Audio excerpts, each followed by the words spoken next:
Evening, fight fans. Welcome to another episode of Headkicks and Haymakers. I am your host, Bodkins. Of course, with me as always, my guy Wit and Mr. Bobby Blunts, baby. Boys, it is the first pay-per-view of the year, and it is an absolute dandy. UFC 311. They are going to continue it with it at the Intuit Dome, the very first UFC event held there this Saturday night, and it is none other than headlined by the reigning lightweight champion Islam Makhachev. Of course, I'm going to butcher all these names tonight, but hey, it is what it is. Versus the number one contender, Arman Tsarukyan. And none other than that, we got one title fight. We got two title fights on Saturday night. We got the reigning bantamweight champion in Merab defending his title for the very first time versus Umar Nurmagomedov. So the cousin of Khabib making his first title fight. Really only his second 5-round fight if it goes the distance. Man, we got stacked card Saturday night. I'm just going to start with you, Bobby, just before we start breaking down the card. What's the storyline that you're looking into, or even like a prelim fight before we start looking, taking a deep dive here at the main card? I mean, the storyline is probably definitely at the top with, the two of them headlining. But I would say, as far as prelims and stuff, like the entire card from top to bottom is loaded. But I'm really excited for the Peyton Talbot fight. See if that, we can keep the hype train going. That's pretty much, I think, closing out the prelims. So I really can't think of a better fight to put on to go into that main card because, the entire thing is just flawless. I mean, they really hit it out the park coming back and, coming off the hiatus. They're reminding us what we've been missing. So I can't wait. Yeah, the card did take 2 hits. 2 fights fell off. The Dumas fight fell off, and the Johnny Walker fight fell off too. So Johnny Walker, he said he's severely injured.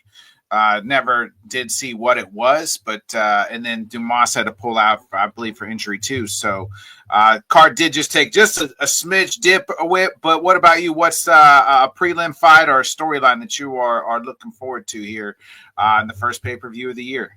All right, everybody knows me, man. I'm pretty much everybody's country cousin. I represent South Carolina, but I live in Jacksonville. And down south, they got a saying that cousins make dozens. And when they're talking about make dozens, they're normally talking about kids. But in this case, cousins make dozens of fights because we got Islam out here in the streets. And then right under that, we got Umar. And, of course, everybody's related to Khabib. So somehow, some way, we got the family of Dagestan, the first family of Dagestani wrestling or UFC and MMA representing on the very first card of the year. And then one of the big stories that I'm actually interested in is who can bounce back from taking a loss to Poatan better, Yuri Prohaska or Jamahal Hill. Okay, both of them pretty much took a really mean L. Yuri 2 times took an L to my guy, Poatan, and then Jamahal, randomly thought he was going to get away with a groin kick and still found a way to eat a little bit of canvas thanks to our guy, fighter of the year, Poatan. So I'm really interested in that one, and I'm glad it's on the main. But when you look at the card, man, I'm talking about Moicano and Benil Dariush, Yuri Prohaska, Jamal Hill, Merab, and Umar, Islam. Like we gotta make sure we're powered up for this one, boys, because we can't go to sleep. It might not even last long, the main card, to be honest with you. But I'm really intrigued by at least the top 4. But those 2 have me locked in for sure. Yeah, the main and co-main, a busy night for Khabib. Luckily, he got to the States after getting kicked off. Frontier Lines. Jesus, I mean, what are they doing? What a. My thing is, nobody said y'all don't know who that is. Y'all don't know that that's Khabib. Nobody said that. I mean, what is he doing flying Frontier first? I mean, He's a modest man. How humble He he said is. he's funny. He said he said I don't need to fly. Hey, next time I'm flying Spirit Airlines, brother, I'm gonna see if I can find me Khabib. Right. I would just walk up and down the aisle and make sure everybody's not a MMA Khabib fighter. in here. Khabib in here. Khabib. Oh no. Yeah. I mean, luckily the situation got handled. It wasn't because they didn't target him, right? He I handled don't. that with class. Oh, for sure. It just shows you like he's such a humble guy. Like, I mean, Yeah. And I'm one of those people where I was sitting there, you try to, like, I played it so many times and I'm trying to listen. They were like, yo, she is uncomfortable with you. He was like, what do you mean uncomfortable? I'm not even doing nothing. I'm not, but you should feel uncomfortable with me. I am, I'm an undefeated fighter. I was, the lightweight champion for years. So you should feel uncomfortable around me. Could you not think of a more qualified person to sit in the exit row? Like, yeah, right. I mean, it's pretty funny. I mean, not, if whoever you are, you better not stand up. Khabib's on the plane. Yeah. And his and the rest of the Dagestani wrestlers. It's nothing going on. It's not going down. So it will be a busy night for Team Khabib. Real quick, I also just kind of some other news is some changes in the PFL. Real quick, they're getting away with like they're seasoned. The Bellator is dead. It is RIP to Bellator. We'll take a moment of silence for Bellator real quick. All right, moment's passed. So rest in peace to Bellator. Bobby, your thoughts on the changes real quick to the PFL format? No longer it's a tournament, but it's no longer standings and points and things like that. It's win and move on, and you're not $1 million and you're not a champion. Yeah, I don't think the format was like the biggest story. Like to me, it was definitely that the purse was pretty much splitting in half. Now I know it's like kind of an added on thing to their original purse and stuff like that, but the writing on the wall kind of seemed to be there for the Bellator aspect of it. Especially when you had Pitbull tweeting for him to finally release him and stuff, and then 3 weeks later, Don Davis completely released him and acted like he was doing him a favor. And I guess in the end he was, but I don't know why they couldn't have done it immediately, if it had to do with like, some legal thing of getting everything figured out. But just with like the Paul Hughes Usman fight next week, like there's no mention of like Bellator or anything on the poster, and they're technically fighting for the Bellator title. So I'm kind of just blanking all of it out and knowing that I'm getting the fight I want next week. So I'm just kind of focusing on that. But definitely does not sound like a good sign for like the long-term aspects.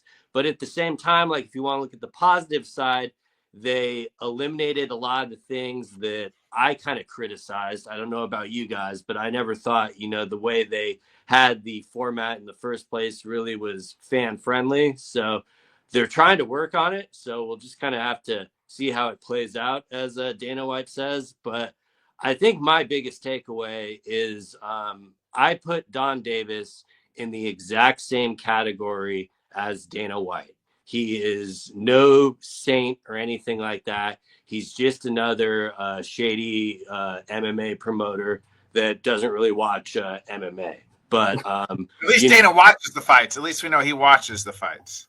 Definitely. Yeah. So, I hopefully they can get everything figured out. And, it was kind of weird that the LinkedIn post seemed to trigger a lot of this stuff. Like that was kind of the one that like went so viral and stuff, especially because that's like a business post. But it was pretty bizarre. So it's good that, Pitbull got released so he can kind of figure out what he's doing. But I do wonder what like the big PFL stars like Cedric Doumbé and Dakota Ditcheva, like how much longer are they going to be in the promotion? Is it just business as usual for them? And I would also assume that Francis is going to have one more fight there and, go somewhere else. Go box.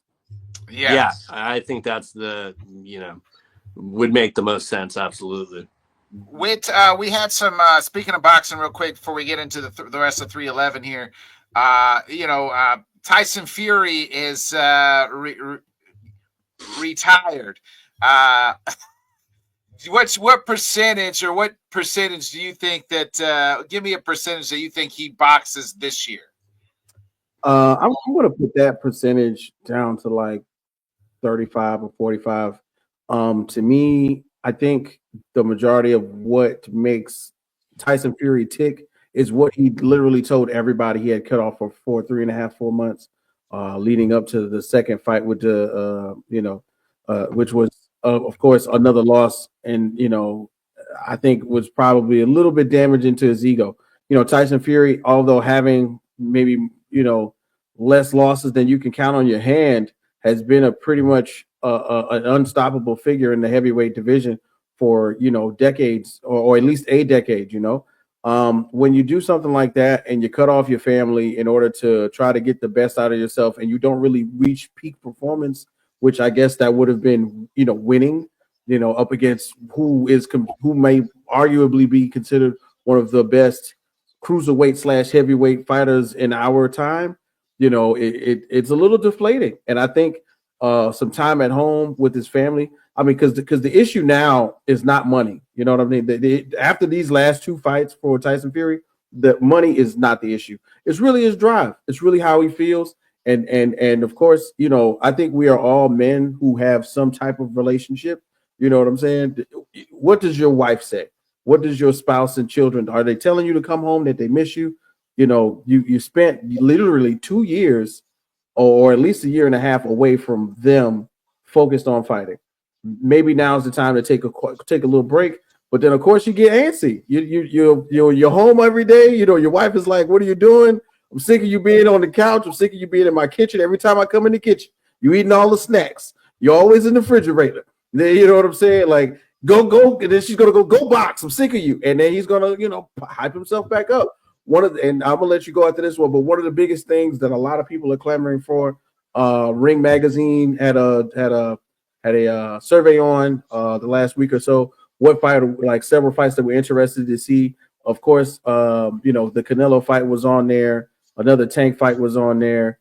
And somehow, some way, out of nowhere, which I don't think is really out of nowhere, one thing that a lot of fighters or people who watch boxing are still interested in, which has no belts linked to it at all, would be seeing Tyson Fury fight Anthony Joshua. And I think that would be a big deal for Turkey Al Sheikh to somehow put the money on the table for them to sign for. But as of right now, what do you put that percentage of that fight happening? Because I think that fight happens eventually.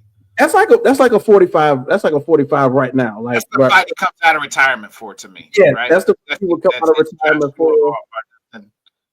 That he comes out of retirement. They do it in Wembley Stadium. You know what I'm saying? One last English fight. Anthony, probably in real life, it may be on an Anthony Dubois undercard. If Dubois does maintain a heavyweight fight, it'd be an all English card, all matchbook card. I think that would be great. And then, of course, Riyadh Season sponsors it. But, we have to see. And that probably won't be till, November, December. So we'll have to wait and watch some. Really, we still got some really good boxing coming up with Tank and Lamont Roach. We got Better Be Even Bivol 2 in a week. So we've got some really good boxing to look forward to in like a week or so. All right, let's get into this Saturday's card. It's a UFC again, UFC 311 at the Intuit Dome. The very first UFC event held in the Dome, as it was just built. So, but let's get into it. The main card starts off with fan favorite Kevin Holland, who is 26-12. This is actually a pick'em. Kevin's lost his last 2 in a row. One of those, I think, was at welterweight, but this one's back at middleweight, where he lost his last fight to Roman Dolidze versus newish, his second fight in the UFC, RDR. Like I said, this is a pick'em. RDR is 18-2. He is former champion in one? Not one. One. two division. He was a 2-division champion. Bobby, who you like in this one? I don't know. I went back and forth on it a little bit. I had a little bit higher hopes for Dib Ritter when he premiered here. I thought he'd do a little bit of a better job, but at the same time, Gerald Mershard is a tough out. Mm-hmm. So, I can't really fault him for that.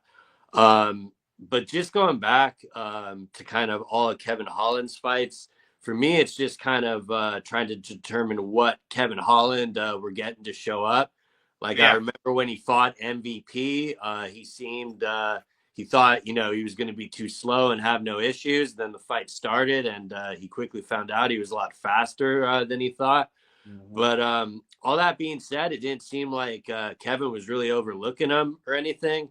And I do kind of like his chances if DeRitter wants to, press him up against the cage and stuff like that. So, I could really summarize exactly why it would be a pick'em just based off that.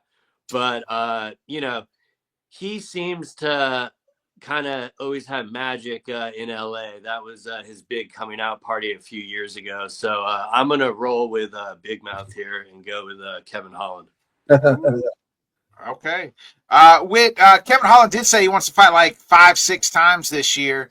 But I guess he'll probably bounce around middleweight and welterweight.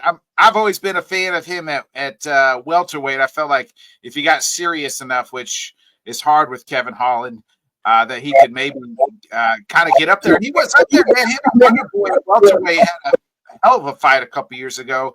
But ever since, this seems like he's kind of in limbo. But your thoughts here? Man, so you know how I do, man. I like to look at the numbers when it comes to certain things. First off, on Prize Picks right now, Kevin Holland versus DeRitter, they got 37.5 significant strikes. We're going over or under on that one. In my mind, I'm liking the over. Kevin Holland is normally known for peppering guys, putting the hands on the cats. He's a stand-up guy. I really don't like the idea of him trying to wrestle more with DeRitter than normal. I mean, he has been working on it. We did see him get a sub 2 fights ago, so let's not sleep. But I really like 37.5 significant strikes. I like the over on that one according to Prize Picks. Then, of course, we look at Tapology right now. Tapology got him losing, man. The people are going with DeRitter 53% over 47, and they're more than likely thinking by sub for DeRitter. Now for me, we got a couple guys that we always talk about, are stepping stones or gatekeepers for the division. And I saw the piece of the interview where Kevin Holland was talking with Mighty Mouse. He was like, man, why be the champ? Why not be the guy in the middle? Everybody got to go through. And if you can't win, you can't be the champ without beating me. And I feel like that's exactly the right space for Kevin Holland. So does DeRitter take him out? I kind of want to go with DeRitter on this one. Like the heart goes with Kevin Holland, but the head is going with DeRitter. I'm thinking points-wise, though. When it comes to decisions, it's really, really hard for Kevin Holland because it seems like he gets unfocused or bored in the ring. But if it comes to points, if it comes down to Kevin Holland staying focused, I like him. What I'm saying, making DeRitter just a little bit uncomfortable with that heavy pace that he likes to keep in that gas tank. Kevin Holland can go as long as he's not put in really strange positions. So I'm going to go with Kevin Holland, but my head will tell me to go with DeRitter, the new guy. So you're picking Kevin Holland. Yeah, I'm picking Kevin Holland. Yeah. All right. If Ritter can submit him, I will be extremely impressed and all the way back in, like 100%. I think that's what again, like Ritter's a bigger dude, and I just think Holland struggles against guys like that. That's where I think he gets into trouble. Like that's where we've seen him struggle in the past. DeRitter, Holland's going to want to try to keep this standing because that's just who he is. He's going to try to make it. He's not going to try to wrestle. I think we saw DeRitter. It's going to be because it's polar opposites. You can't get more polar opposite than Gerald Mershark and Kevin Holland. Really about their fighting style, probably their lifestyles, and how they handle their business. with that being said, like I just think that I think to Ritter, I love Kevin Holland. It's just like I just wish he would take the game, like just go welterweight, stay there, and get real serious. You know what you talk about, like what he said that in Mighty Mouse interview about him being the gatekeeper. To me, that just means like he ain't ever really gonna buckle down and be like, hey, I want to be world champion someday. He's just okay fighting because he likes to fight for the paycheck, and his goal is not to be champion. That's what that means to me. Right. So I'm gonna ride with Ritter here. Give me Ritter. I'll be on Ritter Island. If you go over as Ritter, come on, give me a number. We're going 34 and a half significant strikes. We're going over or under with that one, Botkins. I don't know, man. I don't want to get into the. I have no idea on that. What's probably the takedowns at 1.5? Yeah, what's the takedowns? Takedowns is at we got 1.5 on the takedowns for the Ritter. I'd go over. Yeah, because I'm expecting the Ritter to try to take him off his feet though. But significant strikes, 34 and a half.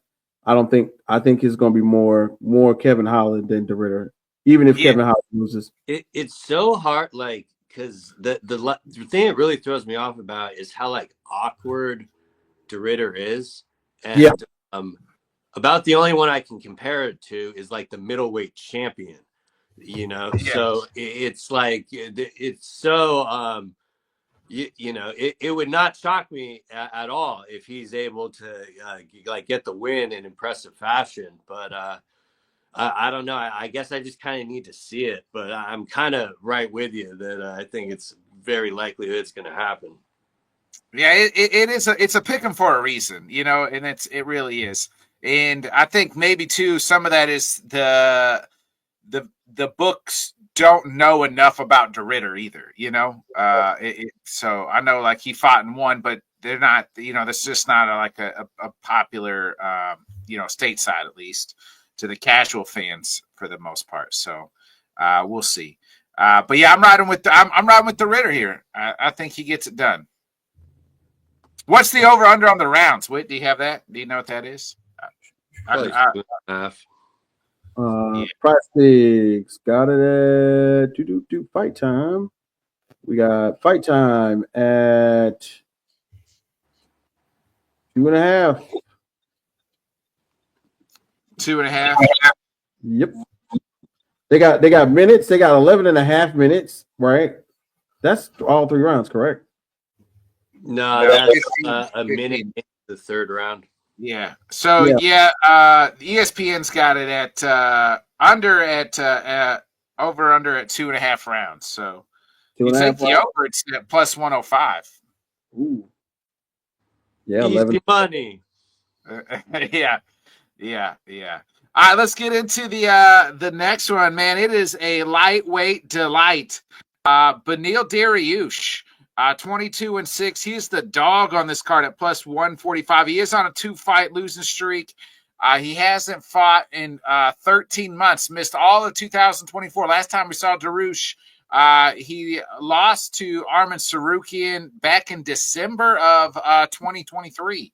And he is taking on the ever-streaking, the hot money Moicano, the number 10. This is number 9 versus number 10. Moicano 20-5. He has won 4 in a row. Bobby, I'll start with you, my man. Moicano's the favorite here at minus 175. Yeah, I mean, that one, when that got made, I was really excited to see that. And then when it ended up being on this card, it was you knew it was going to be on the main card. I mean, Moicano has been on a tear. You know, he's been fighting forever, but he kind of finally broke through to the fan base and stuff. And, you know, just as a fan, like it was really cool watching him on Embedded and stuff like that. Like you know, never would have thought you kind of would have been seeing that. And he's been fairly active. The UFC has given him some pretty difficult matchups. And I do think that kind of continues here. I wasn't really aware of the line. I thought it'd be a little closer, but at the same time, with the activity that Moicano's had, I can kind of see exactly why it's like that.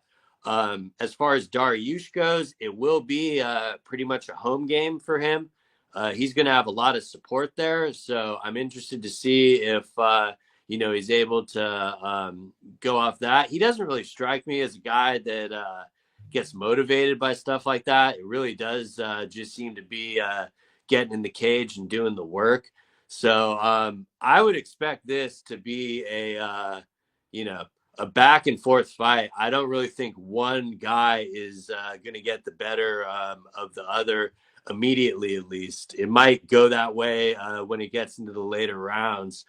But I think just off activity, even though I think it's going to be a rough matchup for Money Moicano, as he says, he cannot afford to lose. And I think I'm going to keep riding that train until it goes off the track. So give me Money Moicano.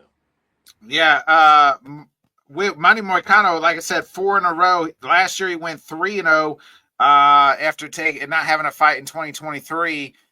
So can he keep the hot streak rolling here into 2025? Man, well, last time we got a chance to see Money Moicano, he put on a show, had the boy leaking. It was crazy. I think it was a great fight. And then unfortunately, I was one of those guys who really liked Beneil Dariush. And the last time we saw him, he took a really tough loss. In this case, right about now, I'm going to look at takedowns, man. This is one of those where I think this is not going to be a very much of a standing fight, especially because of Money Moicano's, his acumen, his fighting prowess. The best thing that Moicano does is get you in really awkward positions and take you down. Not to say you can't strike though. Let's not get it twisted. So right now they got the over. They got it at 1.5 takedowns on Prize Picks. I'm liking the over on that one because with it being as many rounds as it is, I'm seeing somebody getting taken down by Dariush multiple times. So we're gonna go with the over on that one in my mind. And then of course, as we look at the Prize Picks, man, I mean not the Prize Picks, but the Tapology, it's crazy because once again we kind of all in the same spot. Everybody's riding the Moicano train, dog. 79% of the people on Tapology out of 3,000 got them pretty much winning by knockout on this one. Got Beneil down by 21%, man. So I think we're all in the same train right now. Money Moicano taking this one, possibly with the striking. I'm thinking on the ground. No, we're not even going. We're not even making it to the full fight. So I'm liking Moicano on this one for sure. Yeah, long time fans of the show know I have a name for Beneil. It's called Boring Beneil. Yeah. Just like Boring. I mean, him and Bilal both have the same name, Boring Bilal, Boring Beneil. I just haven't been able to use it in a while because we haven't seen Beneil. Just everything about Beneil is boring. From the moment he steps out, he does have a nice little Whitney Houston walkout song. That's about it. But his fighting style is boring. His mic skills is boring. Everything about him is absolute snooze fest. And Money Moicano is going to continue to make sure that it's a snooze fest. We've seen the best of Beneil Dariush. She's always going to be that guy that was so close but fell short of reaching the title slot. Give me Money Moicano as well. We're all on the money train, baby. Go ahead, Bob. You had something real quick. So yeah, I just want to point out it is wild because Beneil was kind of always that guy that we thought if he could get a title shot, he could very well be a champion. And it's because of that I kind of really went back and forth on this one because I definitely could see a scenario where we get old vintage Beneil Dariush or you just kind of described how you see it there. So I can totally see him making that a reality. Absolutely. But yeah, he was on a nice run before these last two losses. Before that, I mean, this is a guy that was on a run until he lost to Charles Oliveira back in June. In June before that, he had won 1, 2, 3, 4, 5, 6, 7, 8 in a row. he had beat the likes of Tony Ferguson, Gamrot, and then he was in that title, pretty much a title contender fight, #1 title fight back in June of 2023. He fought Charles and lost in the first round. And then remember, Tsarukyan knocked his ass out down. Well, I think that's why I really agree with the layoff, because that one was bad and he definitely needed to take some time. So, but again, the main reason I'm kind of leaning towards money is just the activity. So, like, eventually that will fall off. And again, I don't think the UFC is doing Moicano any favors with this matchup. So I'm really excited for it. And yeah, should be a tremendous fight. A lot of these fights, when I say they're going to be really good, it's not going to be that, like, 10-second, like, highlight reel knockout or anything like that. Like, this is going to be very high class, back and forth MMA. And you really see that on the entire main card. I mean, maybe, the 205 fight, you can see that one going quickly. But, they really built this thing well. So. Yeah, wait, did you have something to add? I was going to say, man, that you kind of took my thunder with that last comment, man. When we were doing the show and Beneil was on a big run, you know what I mean? And I think out of respect for the possibility of how it could have been, he did take that tough loss and to Oliveira, but Charles Oliveira is Charles Oliveira. And then to say that you lost Oliveira in the first round, and then we immediately put you in with Tsarukyan, who is now fighting for the title, I think that shows you that, hey, look, we're giving you they gave him the chance to possibly be still at number 1 or 2. You know what I mean? And to lose to guys who are fighting for the title is not as bad as it seems. You know what I'm saying? If he lost to some guys, 5, 6, 7 people down the card, that's different. But he lost to 2 title contenders, repetitively. So I think this is a good test for Dariush.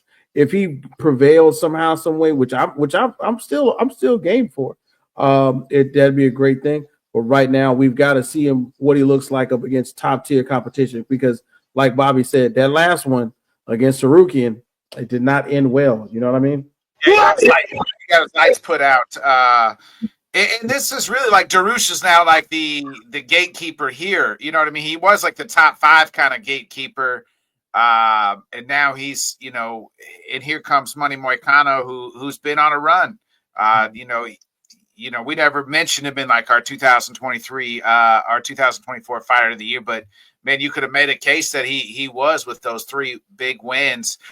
He probably had promo with one of the best promos of the year when he was ripping down France's government and everything else. So I'm all in. I'm all in on Money Moicano on this one. Bobby, you mentioned the 205 fight and maybe the 8-second knockout, and both of these guys are capable of it. It is the number 2, Yuri Prochazka, who's actually the dog on this card at plus 105. He is 30-5 in his career. He has taken on, Yuri's coming off that loss to Alex last year. He was knocked out. And like Witt said it at the top of the show too, the number 3 light heavyweight in the world, Jamal Hill, faced Alex his last fight, UFC 300 in the main event, and we saw how that ended. He got knocked out. But he is the favorite here at minus 125. Remember back, I think it was 2022, these guys were supposed to fight. Yuri was the champion, had to relinquish the belt. Jamal beats Glover for the belt, gets the belt, and then they have the whole Yuri's like, I'm coming, and then Jamal does the nice little "that's what she said" video. They were supposed to fight, and then Jamal gets hurt, blows out his Achilles, and then we do the Alex Pierre versus Yuri Prochazka fight, and the rest is history. Right. So this was a fight that was supposed to be happening a couple years ago, and now we get it on Saturday night. Whit, I'll start with you this time. Your thoughts on, this is really a title eliminator fight. Two guys coming off of some bad knockouts. Yeah, man, definitely. So, like, let's look at the joints right here. So, of course, this is one of those I'm thinking about striking. You know what I mean? If I was going to be trying to put some money on something, I'm thinking whatever the takedown is, just take the under. Yeah, whatever the takedown is, go ahead and take the under on that one because I'm saying in real life, these guys are not trying to wrestle, not at all. If there's any wrestling in here, I'd be completely surprised. Matter of fact, Prize Picks does not even have over or under for takedowns, which gives you pretty much the hint about what they're trying to do. But when we look at significant strikes, both of them are standing at 39.5. I definitely will take the under for Yuri Prohaska and maybe the under for both Jamal Hill. And here's why. In my mind, and then here it goes. 9.75 minutes is the over under for Prize Picks right now. Yeah, one and a half rounds. One and a half rounds. If that doesn't give you the signal that the significant strikes are under, I would go under on the significant strikes, and I would go right around that time. Maybe I might go over on the time, maybe, but I don't think it lasts long. I really doesn't think it lasts long. And for me, I have to pick with my brain on this one, and I'm going to go with Jamal Hill. When I'm thinking about striking, and it is nothing, Yuri Prohaska has the potential to do it, but I think the competency goes to Jamal. If everybody remembers, before it was all said and done, before he had the crazy injury, he had to sit out for a year and a half, and Poatan pretty much took the main stage. We were talking about Jamal Hill being one of those ones where nobody wanted to get in the ring with him. Nobody wanted to see him at number one and at that weight class. Light heavyweight was just an abysmal section of who's not Jamal Hill about to knock out next. So I think that this is an opportunity for him to really put on for the stake to stake his claim that one knockout, I'm not going to call it the easy, but the quick knockout that we saw Poatan put him down with was just a fluke. I think this is his opportunity to go out there and show everybody, hey, look, man, I still got the hands. It just was that one scary man put me down a little quicker than normal. I wasn't prepared for it. But I'm going with Jamal Hill on this one, and I'm definitely going to go if the rounds were what? The rounds was 99.5. Over under 1.5. Yeah, so let's just definitely go under on that one, and we're going right there at 2. So let's go with the knockout for Jamal Hill. Yeah, but just to let you know how nobody expects these guys to sub one of another. It's plus 1,800 for both on the subs. Wow. You want to live a little. Right. Yeah. Bobby, your thoughts here on pretty much a title eliminator fight. Yeah, I mean, I'm really happy with the fight. Like when it got made, it was another absolutely. The one thing I thought is, did this get made a little too late? But at the same time, I think they match up pretty well with each other. Originally, when this was made, back when Jamal had the title, I had picked Jamal mainly just because I thought it was a little bit better of a matchup for him, just because he's willing, to use the grappling if he needs to kind of get out of a situation. And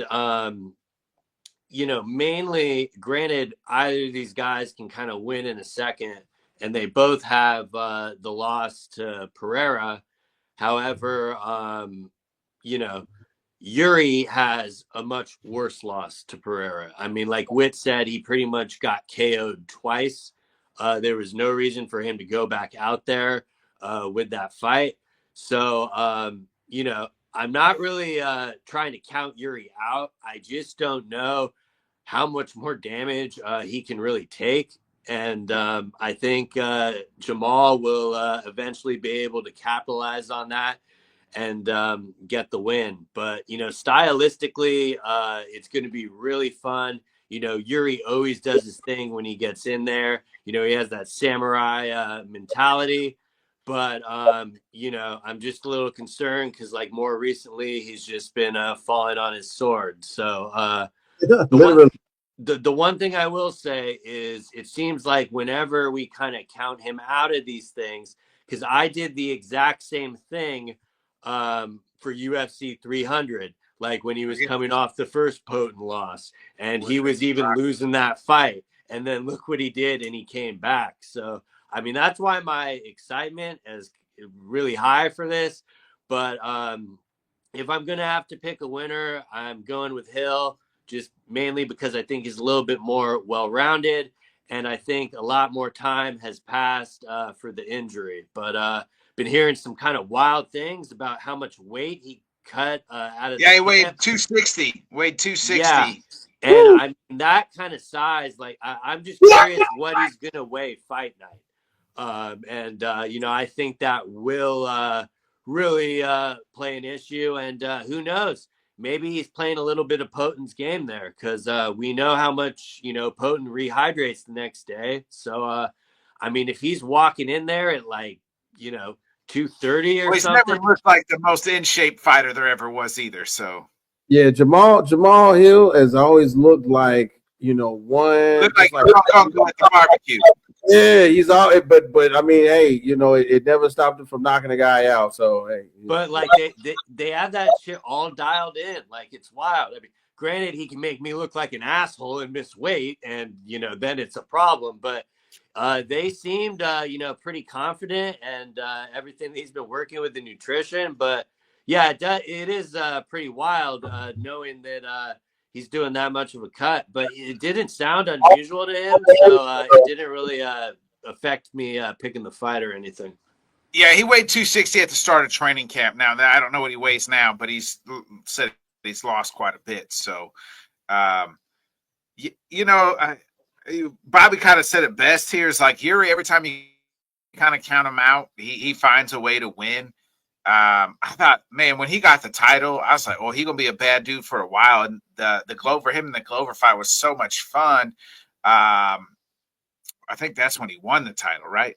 And then we saw Jamal and Glover. Jamal kind of like backdoored his way into the title anyway. yeah, kind of snuck in there. But because he got the Glover fight and knocked out Glover, and before that, his like signature win before the Glover fight was knocking out Johnny Walker, if you remember. And Johnny did the fallback. So it's not really like he's beating top level competition, like the best. People forget how much of a motherfucker Glover was, though. That's the one thing I'll say. Definitely. Yeah. I mean, they both beat Glover. Now he did it quicker than Yuri. But if you remember, like Glover had to take that fight. It was like a 4-week camp, really. With that being said,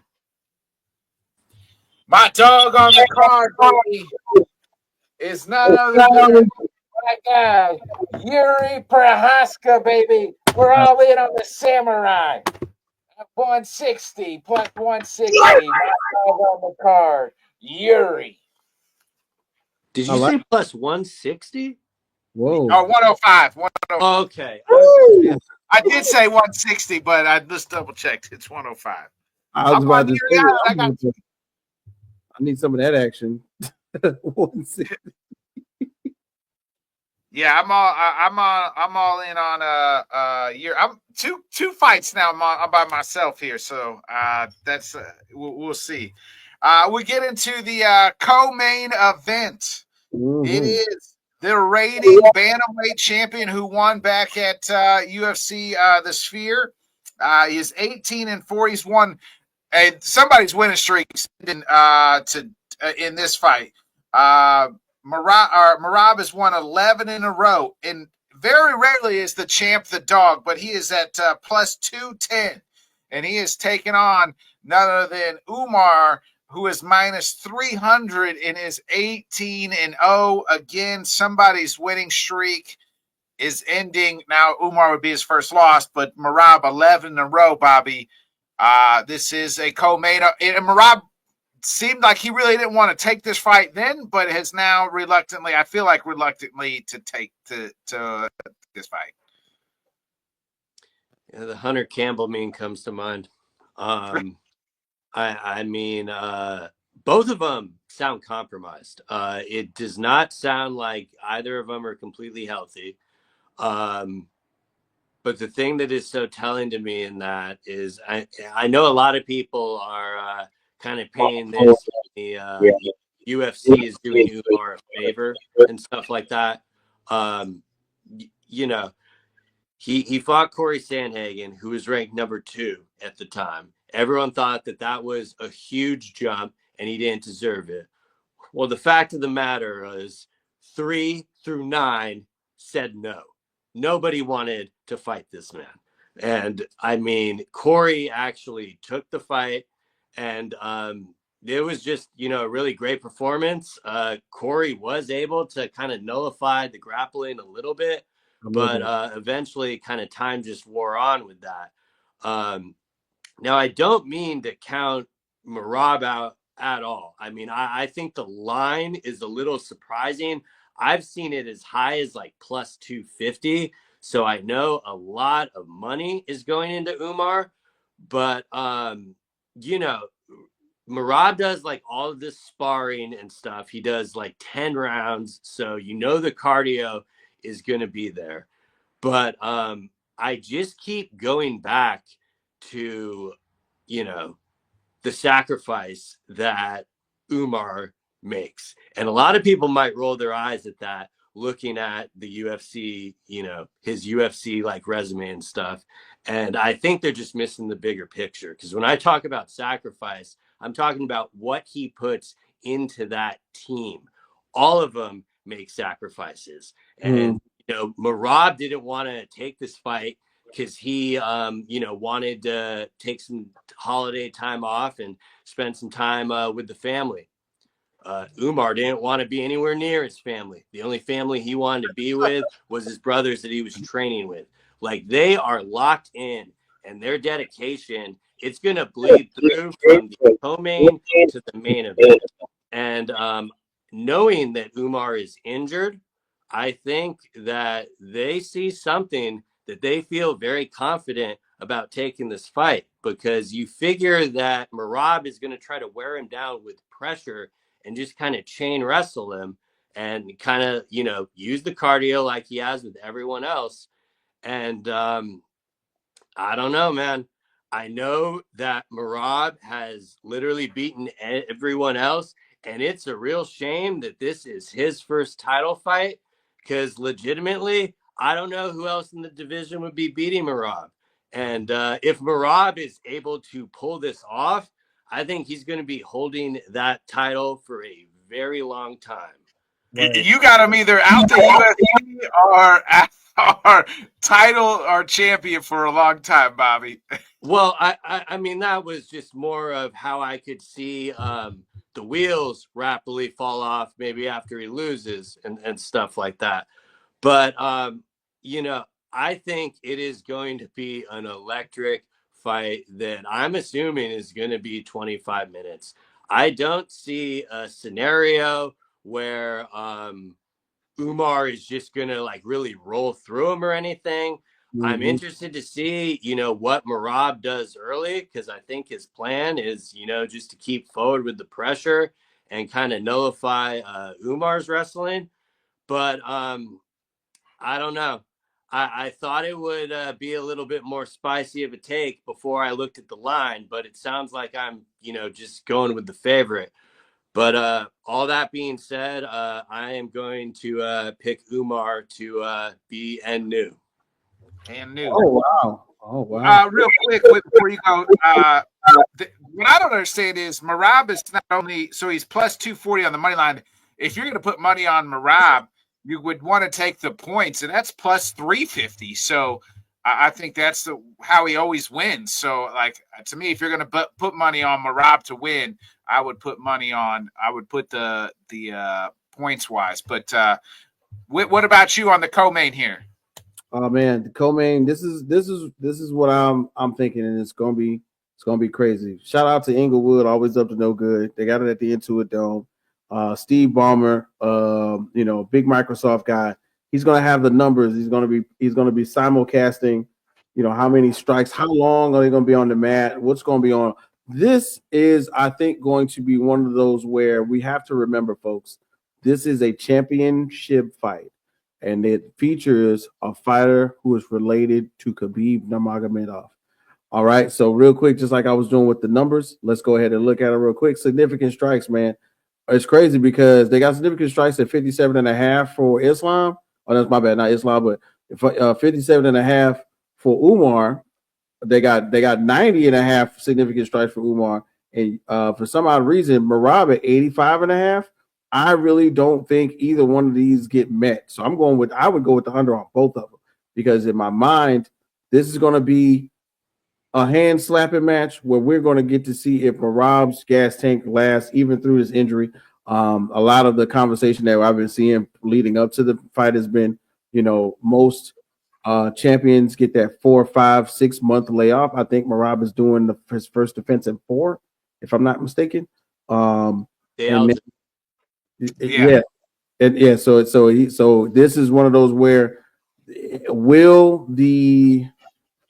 not having that complete amount of rest for his body play into what Umar does. As we all know, these guys from Dagestan on that whole team, even the ones that we don't know of right now, they got children in Dagestan picking up baby cubs and wrestling them in the snow as we speak. This is not to be played with. It's not to be messed around with. So I'm looking at the idea that somehow, some way, Umar Nurmagomedov will put Merab in really uncomfortable positions, and not just because he's hurt, but just because that skill set is so different. And when I say that, I mean it's not going to be exciting. We're not going to be seeing a lot of striking. We're going to be seeing a lot of takedowns. And right now they got it right here in my face where Umar is at 2.5 and Merab is at 2.5. I would take the over on Umar and the under on Merab. I really think that this will be one of those times where Umar comes in just a little more prepared for what Merab brings to the table, rather than other fighters that we have seen who have not been able to compare to what he does best, which is wrestle and grapple and overcome everybody with that gas tank. So now let's see what really goes on. I'm going to go with Umar on this one. And it hurts because I like Merab. Don't get me wrong. I like Merab Davishvili. I'm really with it. You know what I'm saying? I guarantee you will see a lot of striking. I guarantee that we'll see a lot of feints. It'll be a lot of feints and a lot of level changes. I think the striking will happen though. Don't get me wrong. But like I said, the number, like let's once again, just because who's this? Dark Cloud, North Carolina. So let's look at this. If you're listening, you're watching the show right now, and we appreciate that. Like, share, subscribe. The over-under right now for strikes for Merab is at 85, is 85.5, and Umar is at 90. 90 strikes, bro? 90 strikes? I doubt it. I highly doubt we get 90 significant strikes out of those. I think why that is, and I can see where Dark Cloud's coming from here, is just that the wrestling will negate each other. So like they usually, it'll be like Colby Covington versus Usman, where it's like two wrestlers where you think they're just going to grapple the whole time, and then they just stand there and bang. I'm saying, like, I'm not saying that's what I think is going to happen. I can see that. I can see. Yeah, I can Umar see that striking is the reason I'm picking him over Merab. Yeah. Like that is. I'm not high on Merab striking. Merab wins by one way, and that's just out cardio, in pressure, in your face, the whole time. It's a hustle game. It's a hustle game. Merab's hustle game in the octagon is superior. But when you meet, when the rubber meets the road, this is an even match on gas tank. And I think it's a possibility that he is not completely healthy. And somehow so you got Umar, you got Anu with. I got Anu on this one, man. But I like Merab to make his way back up, is what I'm saying. I thought I was gonna be the only one. Man, I got new. Yeah, little reverb on that. Yeah, I just think like Whit said, I think the their gas tanks are almost equal. Like Umar's got a gas tank. Just everybody from that Dagestanian wrestling crew has a great gas tank. That's all they do. Like their workout, their pre-workout is most people's workout. Like it's insane. Like when you watch the videos, like and they're pushing the mat, and it's just people sweat. Just Imarab's got a gas tank, but Umar's got a little bit better striking. I've never seen an Nurmagomedov lose in championship rounds, and I'm not sleeping on Merab either. But I got a new UFC Bantamweight Champion of the World, Umar Nurmagomedov. I'm gonna if they sweep these two, I want to buy one of those hats from off of Amazon. I found it. One stat I forgot to leave out was Khabib's camp in the UFC lifetime, 83-3. So like at the end of the day, really hard to go against that body of work. Yeah. And we'll get right back into Khabib's camp. It is actually a rematch. These two fought back in April 2019. It was a close fight back then. It was a short camp fight. They took a short notice fight. It is Islam, the reigning lightweight champion, Islam Makhachev. They've coming off both the same type of layoff. Remember, Arman fought at UFC 300. They actually asked him right then after he beat Charles, hey, in 2 months' time, would you want to, at 302, take on Islam? He said, no, thank you. I want my full camp if I'm going to take on the champ. So kudos to him. And that's how we got T versus Islam. And so they're relatively coming off the same amount of layoff, but it is the lightweight champion, Islam, who is a heavy favorite at minus 380. He has won 14 in a row. He is taking on the aforementioned Arman Tsarukyan, who is plus 280 as the dog. And he is 22-3, but he's also won 4 in a row. Whit, I'll start with you. All right, man. This is for all the cookies. This is for the kid and caboodle.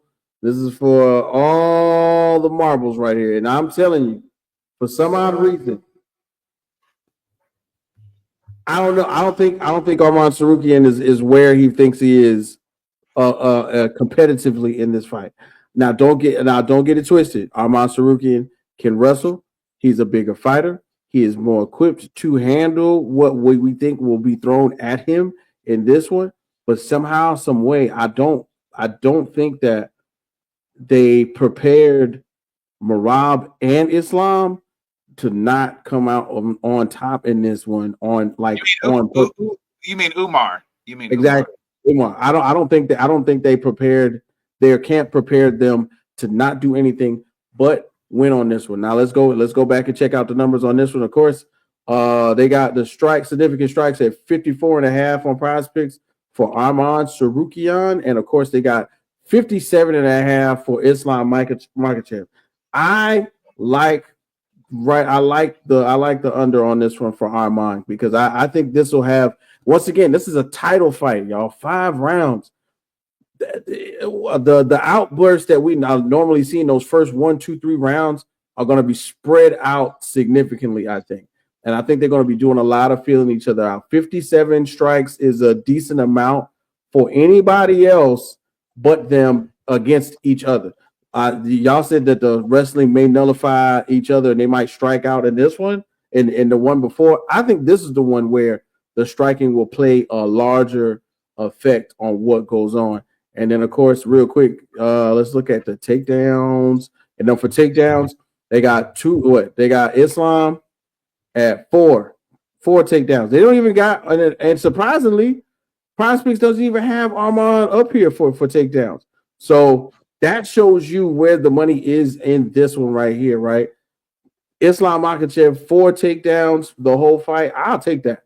Definitely. It's more than likely going to happen. But Arman Tsarukyan, I think he's great. I love how he came in into his own in the UFC. I love how, you know what I'm saying, he want to start fights in hotel lobbies. I like that. That show me where your heart is at. But in this case, man, real life is real life.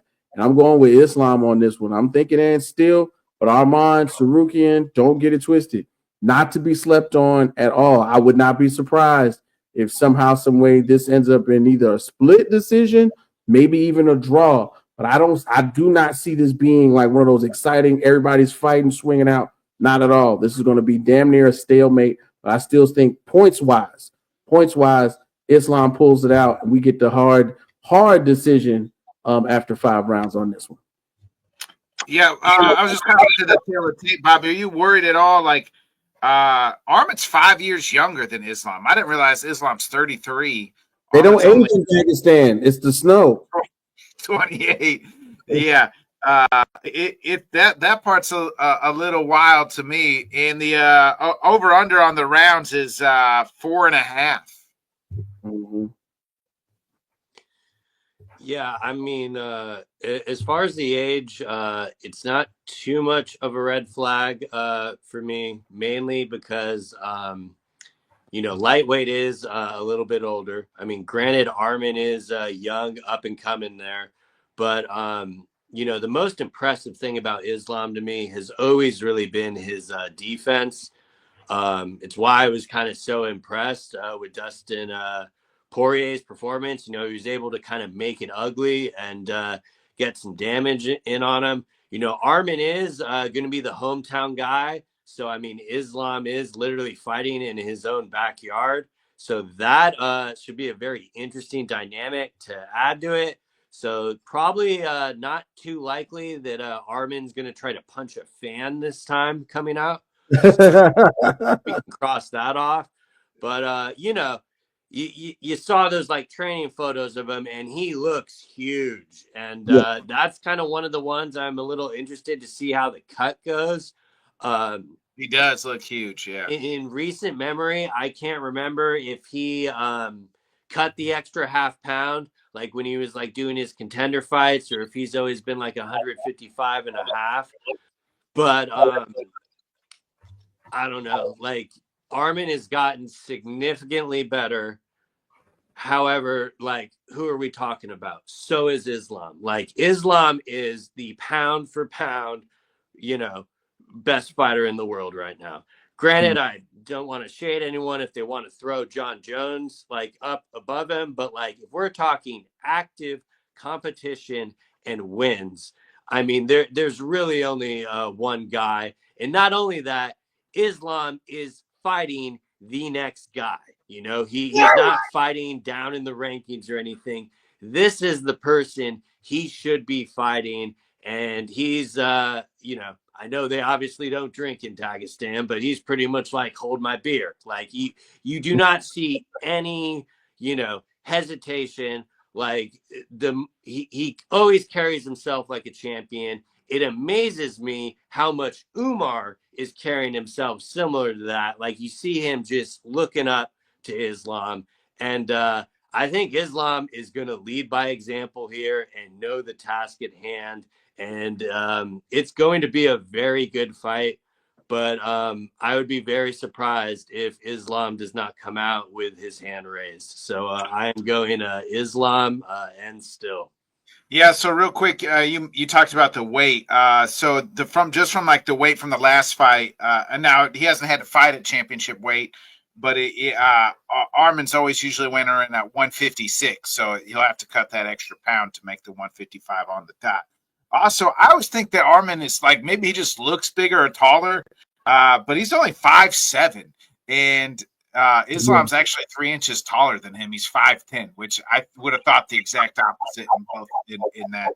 Because Arman looks, maybe from the photos where he looks ripped and he looks big, but nonetheless, Islam is a big lightweight. For sure. Yeah. I mean, Islam could fight at 170 at the same time, but he's kind of said, did say today that's not going to happen. He's friends with Bilal and Shavkat, actually, he said, so he won't be fighting. You must have hated hearing that.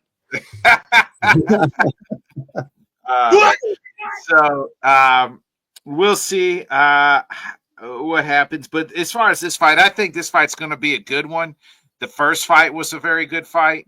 I think Arman's kind of on a run here. He is very dangerous. And really, it was he lost a close fight to Matus Gamrot, and he had not lost a fight up, before that. That's the only fight he's lost to, outside of the Islam fight in the UFC, and that was a close decision. Some people even had him winning that fight. With that being said, though, Islam just like, man, you just like go back and watch. He has not been in, like, it's different between him and Khabib. It's like Khabib just came out and just dominated him. Like Islam at least gives us, like, they're entertaining fights. Like every one of his fights, like the Volk fights were both like he head kicked Volk down to the ground and put him down. But the first fight was very entertaining. The Dustin Poirier fight of the year last year was so entertaining. The back and forth. So it's like, is there holes in this game? Like, or does he just not dominate? Or, you know what I mean? Like, who really knows? Or like the competition's just been really great at the same time. I think this is going to be a very fun, entertaining fight. But at the end of the day, I would take under the rounds because I think it's going to be Islam's going to get the finish. So give me still UFC lightweight champion of the world, Islam Makhachev.